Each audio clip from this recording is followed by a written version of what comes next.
তোমার সাথে রোজা অবস্থায় কেউ যদি ঝগড়া করে, তোমারে যদি মন্দ কিছু বলে, গালি দেয়, তুমি বলে দিও ভাইয়া আমি রোজাদার। রোজাদার গালি দেয় না, রোজাদার ঝগড়া করে না ভাইয়া, রোজাদার নাফরমানি করে না। ফালিয়াকুল ইন্নী ইমরুউন সাইম, নবীজি বলেন বলে দিও তুমি ভাইয়া আপনি আমার আরো অনেক কিছু বলতে পারেন, আমি রোজাদার, আমি রোজাদার। রোজাদার গালি দেয় না। রাসূলুল্লাহ সাল্লাল্লাহু আলাইহি ওয়াসাল্লাম বলেন লাইসাল মুমিনু বিত্তাআন ওয়ালাল লাআন ওয়ালাল ফাহিশ ওয়ালাল বাদি। এটা হাদিস। নবীজি বলেন মুমিন খোঁটা দানকারী হয় না।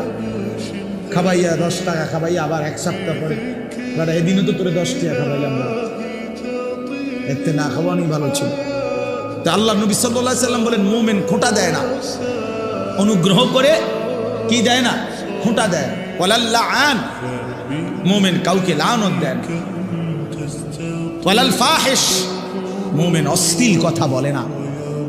ওয়ালাল বাদি, মুমিন নোংরা চরিত্রের হয় না। হাদিস আল্লাহ রাসূল সাল্লাল্লাহু আলাইহি ওয়াসাল্লাম।